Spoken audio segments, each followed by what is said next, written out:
یہ بندوق جو مسلمان کے خلاف استعمال ہوتی ہے، جو ایک عالم دین کے خلاف استعمال ہوتی ہے، جو اسلام کے ایک علمبردار کے خلاف استعمال ہوتی ہے، یہ تمہارے جذبات تو ہو سکتے ہیں، یہ تمہاری تنگ نظری تو ہو سکتی ہے، یہ کسی سازش کا ایک سبب تو ہو سکتا ہے، ذریعہ تو ہو سکتا ہے، لیکن یہ جہاد نہیں ہو سکتا، دہشت گردی ہے یہ۔ جناب رسول اللہ صلی اللہ علیہ وسلم کا ارشاد ہے، لزوال الدنیا اہون علی اللہ من قتل رجل مسلم، کہ نماز کے اندر 2 رکعت پڑھنے کے بعد جماعت میں کھڑے ہوئے مسلمان کو وہاں سے گھسیٹا اور مسجد سے باہر لا کر گولی مار دی گئی، اس کو بھی جہاد کہیں گے ہم؟ ایک عالم دین تراویح پڑھ رہا ہے، 18 رکعت پڑھ چکا ہے، مسلح پہ اس کو شہید کر دیا گیا، یہ بھی جہاد کے زمرے میں شمار کیے جائیں گے۔ استاد الاساتذہ مولانا نور محمد صاحب وزیرستان کے حضرت شیخ مولانا حسن جان کو شہید کیا جائے، میں اپنے شیخ اور اپنے استاد کو شہید بھی کہوں گا اور اس کے قاتل کو مجاہد بھی کہوں گا۔ مولانا حسین احمد مدنی نے کفر کیا، مفتی کفایت اللہ نے کفر کیا، مولانا عبید اللہ سندھی نے کفر کیا، اتنی جرت، عبداللہ درخواستی نے کفر کیا، احمد علی لاہوری نے کفر کیا، مفتی محمود نے کفر کیا۔ ہوتے کون ہو تم لوگ جاہل کے بچوں کہ تم اتنے بڑے اکابرین کے بارے میں اس قسم کی حضرت سرائی کرتے ہو؟ تمہیں شرم نہیں آتی؟ کتابیں لکھتے ہو، میں ایسی کتابوں کو ریزہ ریزہ کر کے ہوا میں پھینکتا ہوں، کوئی حیثیت کسی کی نہیں ہے، مجھے اپنے اکابر کا اعتماد ہے، میرے پاس حدیث کی اور دین کی سند انہی کی ہے۔ بسم اللہ الرحمن الرحیم، صلی اللہ علی النبی الکریم وعلی آلہ وصحبہ ومن تبعہم بإحسان الی یوم الدین، اما بعد۔ ہمارے حضرت شیخ مولانا عبدالحق صاحب رحمہ اللہ وتغمدہ اللہ بغفرانہ، ان کا خاندان، ان کا خانوادہ دارالعلوم حقانیہ کے تمام اساتذہ کرام، عزیز طلباء اور دارالعلوم حقانیہ کے تمام متعلقین بشمول میرے، ہم سب تعزیت کے مستحق ہیں، اور حضرت مولانا سمیع الحق صاحب شہید رحمہ اللہ کے بعد ابھی تو ان کی شہادت کا غم تازہ تھا، کوئی زیادہ عرصہ نہیں گزرا تھا کہ ایک بہت بڑے سانحے کا سامنا کرنا پڑا۔ دارالعلوم حقانیہ کے در و دیوار اس وقت سوگوار ہیں، ہر دل غمزدہ ہے۔ میں عمرہ کے سفر پر تھا اور مدینہ منورہ میں تھا، جمعے کے روز اطلاع ملی کہ دارالعلوم حقانیہ میں ایک بار پھر ایک جانکاہ سانحہ رونما ہوا ہے۔ یقیناً آپ تو یہاں پر صورتحال کو چشمدید دیکھ رہے تھے، لیکن ساری تصویر میرے سامنے تھی، اور وہ میں جانتا ہوں یا میرا رب جانتا ہے کہ وہ لمحات کس قدر کرب کے لمحات تھے، کس قدر تکلیف کے لمحات تھے، لیکن ہمارا ایمان ہے اور ہمارا عقیدہ ہے کہ نہ تو موت کا وقت معلوم ہے موت کی جگہ معلوم ہے اور نہ ہی موت کا سبب معلوم ہے۔ اللہ تعالیٰ کے فیصلے ہیں۔ دنیوی زندگی میں انسان ایک دوسرے سے مانوس ہوتے ہیں، ایک محبت کا تعلق ہوتا ہے، اور یکدم سی جب جدائی آتی ہے تو پھر ایک بشری تقاضا ہے کہ وہ جدائی قابل برداشت نہیں ہوتی۔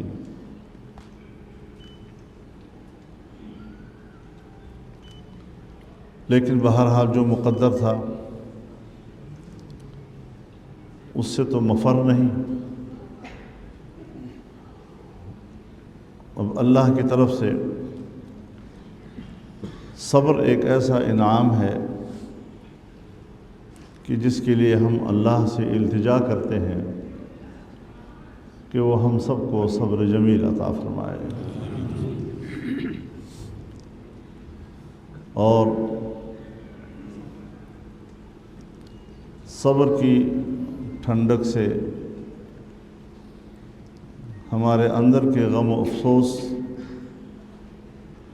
کی جلن کو ٹھنڈا کر دے۔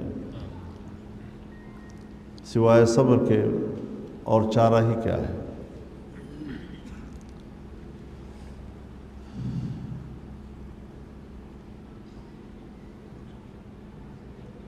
مجھے یوں احساس ہو رہا تھا جیسے یہ حملہ صرف حامد الحق پر نہیں ہوا بلکہ میرے گھر اور میرے مدرسے پہ ہوا ہے، میرے مادر علمی پہ ہوا ہے۔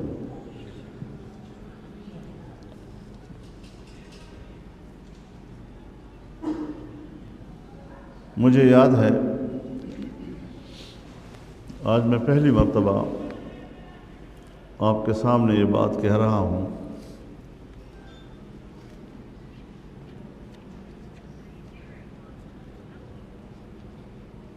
کچھ میری معلومات تھیں کہ یہاں کوئی آپریشن کا پروگرام بن رہا ہے دارالعلوم حقانیہ کے اوپر۔ اتفاق سے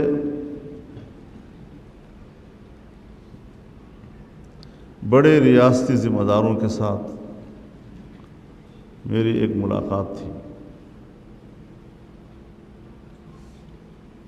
تو میں نے ان کے سامنے یہ بات کہی تھی کہ میری کچھ معلومات ہیں، آپ کوئی اس طرح کا ارادہ رکھتے ہیں۔ انہوں نے ایک دوسرے کی طرف دیکھا اور سوچا کہ یہ تو بڑی سری چیز ہوتی ہے، کیسے اس کو پتہ چل گیا ہے۔ وہ خاموش ہو گئے اور میری طرف دیکھنے لگے۔ پھر میں نے ان سے کہا کہ آپ کا اگر کوئی ایسا ارادہ ہے تو یہ جان لو کہ آپ کو بہت مہنگا پڑے گا۔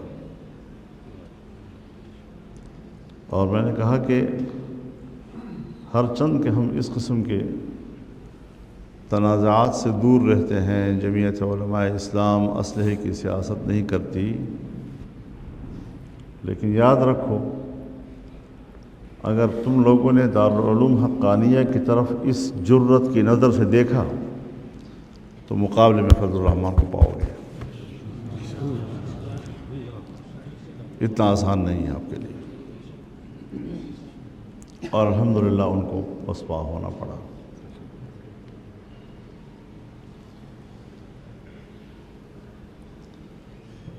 تو اس حوالے سے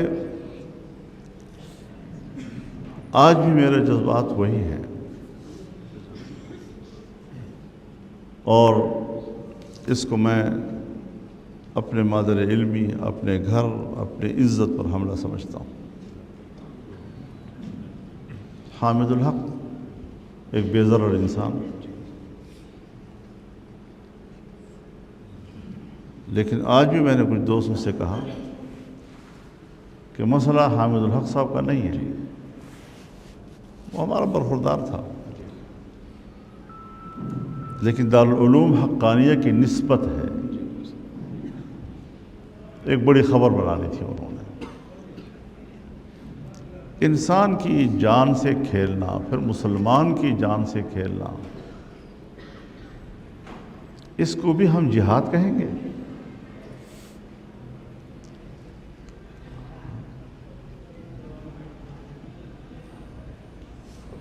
یہ بندوق جو مسلمان کے خلاف استعمال ہوتی ہے، جو ایک عالم دین کے خلاف استعمال ہوتی ہے، جو اسلام کے ایک علمبردار کے خلاف استعمال ہوتی ہے، یہ تمہارے جذبات تو ہو سکتے ہیں، یہ تمہاری تنگ نظری تو ہو سکتی ہے، یہ کسی سازش کا ایک سبب تو ہو سکتا ہے، ذریعہ تو ہو سکتا ہے، لیکن یہ جہاد نہیں ہو سکتا، دہشت گردی ہے یہ۔ جناب رسول اللہ صلی اللہ علیہ وسلم کا ارشاد ہے، لزوال الدنیا اہون علی اللہ من قتل رجل مسلم۔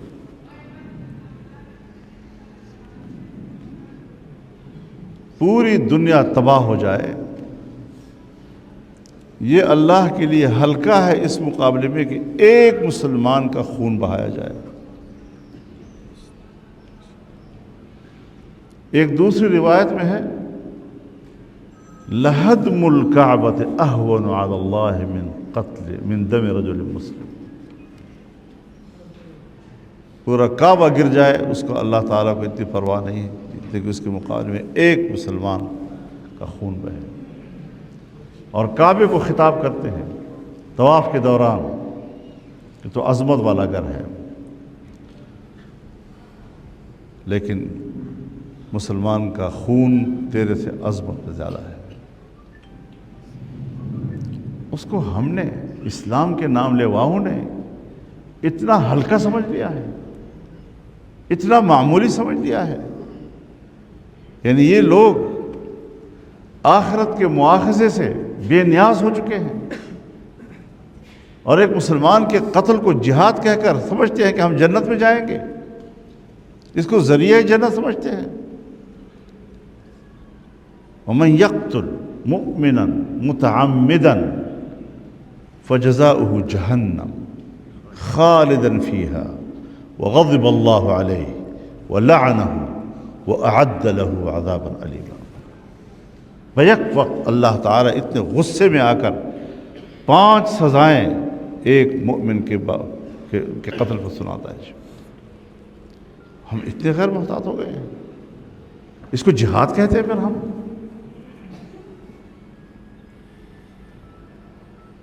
یہ تو اسلام دشمنی ہے، یہ تو مسلمان دشمنی ہے، یہی تو وہ سفک الدماء ہے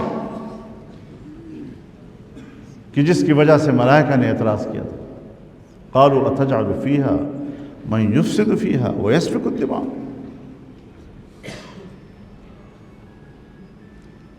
لیکن پھر جب انسان پیدا ہوا، انبیاء کرام علی نبینا وعلیہم الصلاۃ والسلام تشریف لائے، جناب رسول اللہ صلی اللہ علیہ وسلم پر دین مکمل ہوا۔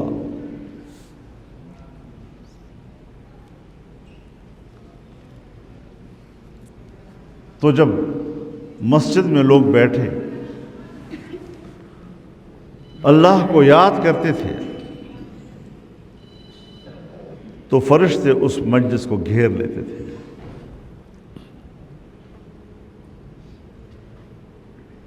اور اپنے بارے میں سوچتے تھے کہ اس انسان پر ہم نے یہ اعتراض کیا تھا، اس کے بارے میں ہم نے یہ کہا تھا۔ چنانچہ جناب رسول اللہ صلی اللہ علیہ وسلم کا ارشاد ہے،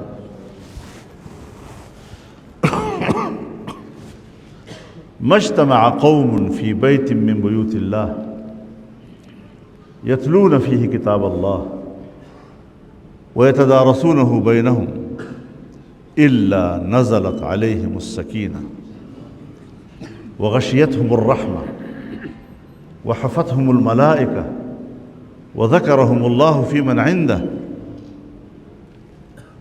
اللہ کے گھر میں بیٹھے ہوئے لوگوں کے لیے کیا کیا نقد انعامات اللہ تعالیٰ نے اعلان کیے. نزلت علیہم السکینہ، یہ پہلا انعام ہے نقد، اور سکینہ ضد ہے اضطرار کا، پریشانی کا.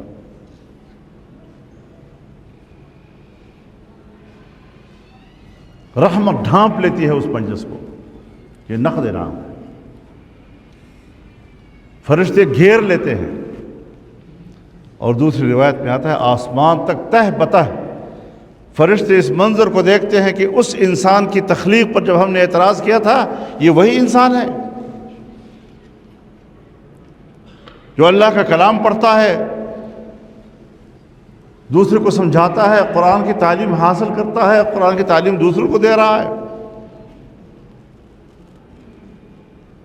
درس و تدریس کا معاملہ اس سے وابستہ ہے.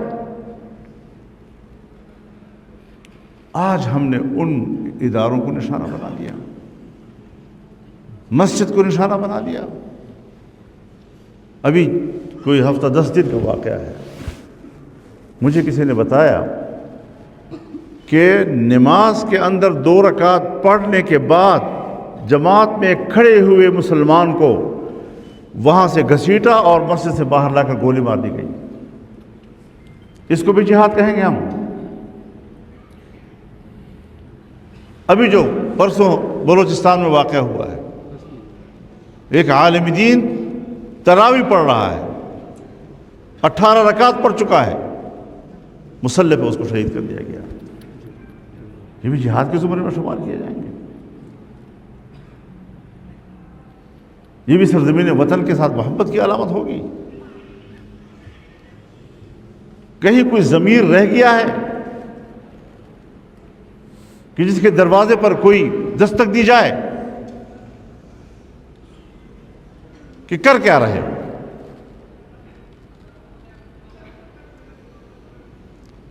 عجیب بات ہے، حضرت شیخ مولانا حسن جان کو شہید کیا جائے. میں اپنے شیخ اور اپنے استاد کو شہید بھی کہوں گا اور اس کے قاتل کو مجاہد بھی کہوں گا. استاد الاساتذہ مولانا نور محمد صاحب وزیرستان کے، وہ شہید ہوتے ہیں. میرے والد کے شاگرد رشید تھے، وہ علاقے کے بہت بڑے استاد تھے، اور اس کو وہی شخصیت تھی جس کو عام لوگ اپنے الفاظ میں استاد کے لفظ سے پکارتے تھے. ان کے نام لینے کی ضرورت نہیں ہوتی تھی. اس کو شہید بھی کہوں اور اس کے قاتل کو مجاہد بھی کہوں. مولانا معراج الدین جمعیت علماء اسلام کے ایک مضبوط توانا آواز تھے اور اس کے دماغ تھے. وہ میں ذاتی طور پر جانتا ہوں کس قدر وہ خلوص سے بھرا ہوا انسان تھا. اس کو شہید کیا جاتا ہے، اور میں اس کو شہید بھی کہوں گا، اسے قاتل کو مجاہد بھی کہوں گا.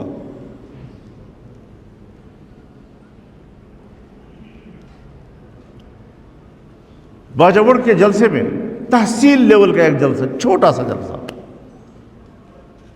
وہاں خودکش کیا جاتا ہے. ہم 90 جنازے اٹھاتے ہیں، ایک جلسے کے 90 جنازے. میں اپنے ان جوانوں کو شہداء کا نام بھی دوں گا اور اس کے قاتل کو میں کہوں گا کہ یہ مجاہد ہے. کم از کم میرے بھائیوں، میرے دوستوں، اس تضاد کو سینے میں جگہ مت دیجیے. یہ کالی آندھیاں ہیں، آتی ہیں گزر جائیں گے انشاءاللہ. لیکن یہ مدارس رہیں گے، یہ علماء رہیں گے، جمعیت علماء رہے گی، اور دین کا آواز وہ سربلند رہے گا انشاءاللہ. اعلاء کلمت اللہ کی نیت سے کام کرو، بس یہی جہاد. جو استطاعت آپ کو اللہ نے دی ہے اس سے زیادہ آپ کو مکلف نہیں کرنا، اور جو مشن آپ کے حوالے ہے اس کا نتیجہ آپ کے حوالے نہیں کیا. آپ کے حوالے سر محنت ہے، اور وہ بھی اپنی استطاعت کے اندر ہے۔ وفاق المدارس العربیہ کام کر رہا ہے، تمام مکاتب فکر کے مدارس کام کر رہے ہیں، علماء کام کر رہے ہیں، مساجد آباد ہیں، مدارس آباد ہیں۔ مولانا سمیع الحق صاحب شہید ہوئے، کیا دارالعلوم کی کسی ایک طالب علم میں کوئی کمی آئی؟ اضافہ تو ہوا۔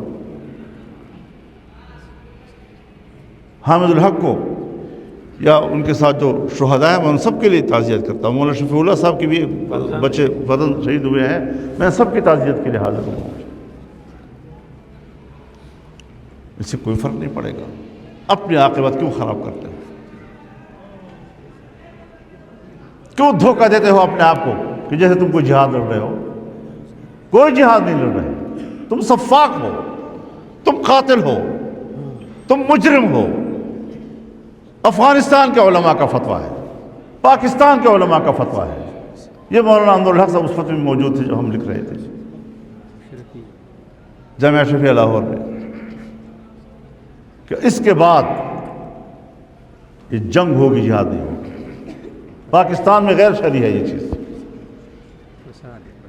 حضرات علماء ہیں، طلباء ہیں، علمی بحث کرتے رہتے ہیں، کرتے رہو، لیکن ایک فیصلہ جب آ جاتا ہے تو عالم دین کا مقام یہ ہے کہ وہ یہ کہے کہ یہ میری ذاتی رائے ہے لیکن اجماع کے تابع رہوں گا۔ فضل الرحمن بھی تو ایک مولوی ہے، ایک مولوی کا بیٹا ہے، اور ایسے مولوی کا بھی نہیں۔ میرے سامنے میرے والد صاحب فرمایا کرتے تھے کہ تم جیسے مولوی جو ہے نا، وہ تو 1000 مولوی میں ایک لمحے میں بغل کے نیچے سے گزار لیتا ہوں،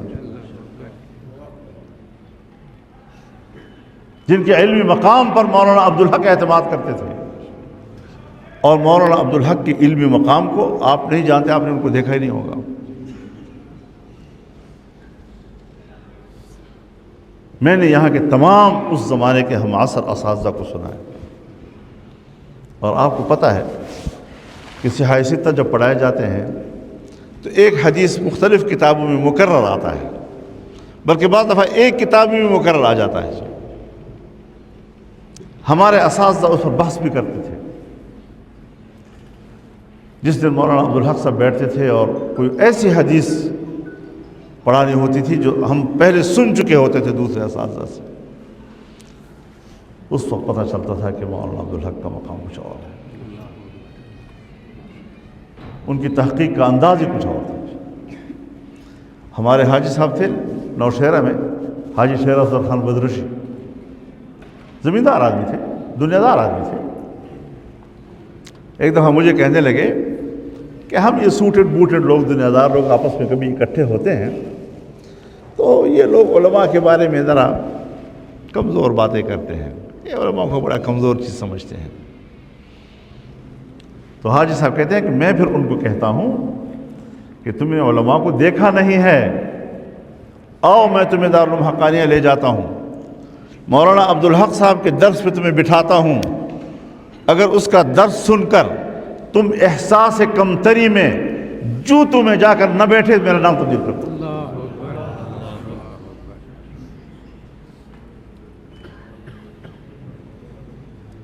تو ہم نے تو ایسے اکابر کو دیکھا ہے، کتابیں لکھی جا رہی ہیں۔ حضرت شیخ الہند گدلے پانی میں داخل ہو گئے تھے، مولانا حسین احمد مدنی نے کفر کیا، مفتی کفایت اللہ نے کفر کیا، مولانا عبید اللہ سندھی نے کفر کیا۔ اتنی جرت! عبداللہ درخواستی نے کفر کیا، احمد علی لاہوری نے کفر کیا، مفتی محمود نے کفر کیا۔ ہوتے کون ہو تم لوگ جاہل کے بچوں کہ تم اتنے بڑے اکابرین کے بارے میں اس قسم کی حضرت سرائی کرتے ہو؟ تمہیں شرم نہیں آتی؟ کتابیں لکھتے ہو۔ میں ایسی کتابوں کو ریزہ ریزہ کر کے ہوا میں پھینکتا ہوں، کوئی ایسی زندگی کی نہیں ہے۔ مجھے اپنے اکابر کا اعتماد ہے، میرے پاس حدیث کی اور دین کی سند انہی کی ہے، اور میں ان کی سند کو اتنا بڑا مقام دیتا ہوں کہ اگر ان اکابرین کی تشریحات کے مطابق کوئی حدیث پڑھائے گا تو میری اجازت اس کو ہوگی ورنہ نہیں ہوگی۔ بے شک۔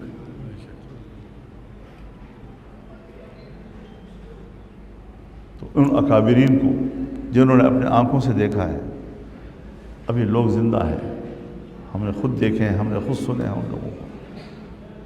تم کیا چیز ہو، کیا حیثیت ہے؟ بارود رکھا ہے اپنے پاس، اڑا دو گے ہمیں؟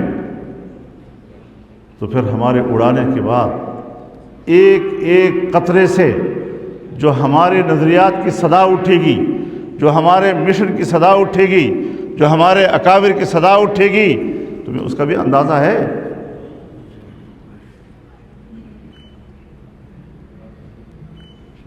تو بہرحال ہم ایک راستے پہ چلے ہیں اور یہ ہمارے اکابر کا راستہ ہے، اس کو ہم امانت سمجھتے ہیں۔ میرے پاس اکابر کے دو چیزیں ہیں، پوری جمعیت علماء اسلام کے پاس دو چیزیں ہیں میرے اکابر کی بطور امانت۔ ایک اکابر کا نظریہ، عقیدہ و نظریہ، اور دوسرا اس عقیدے و نظریے کے لیے کام کرنے کا منہج اور رویہ۔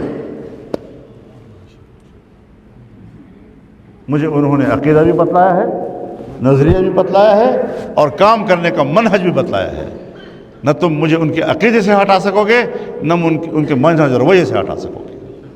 یہ دونوں امانتیں ہیں ہمارے پاس، لیکن اپنی آخرت خراب کرو۔ اب تو دل بھی نہیں چاہتا، یقین جانیے ایک درجہ ایسا آ جاتا ہے کہ آدمی کہتا ہے یا اللہ ان کو ہدایت دے، یا اللہ ان کو ہدایت دے، یا اللہ ان کو ہدایت دے۔ اب تو ہماری طبیعت میں مسئلہ اس مقام پر پہنچ گیا ہے کہ دل سے دعا نکلتی ہے، ہدایت تو دور کی بات ہے، ہم ان کی ہلاکت کی دعائیں کرتے ہیں۔ علماء کرام کی ان مظلوموں کے دلوں سے جو بددعائیں نکلتی ہیں تمہارے لیے، آہ نکلتی ہے، بطرز آہ مظلومہ، کہ ہنگامی دعا کر رہا ہوں۔ دعا اجابت از در حق بہر استقبال میں آیا، اتق دعوت المظلوم فإنه ليس بينه وبين الله حجاب۔ ان مظلوموں کے آہوں سے ڈرو، ان کی بددعاؤں سے ڈرو۔ ان کی بددعاؤں کے نتیجے میں سوائے ہلاکت کے تمہارا کوئی اور انجام نہیں ہو، دنیا بھی تباہ اور آخرت بھی، خسر الدنیا والآخرہ۔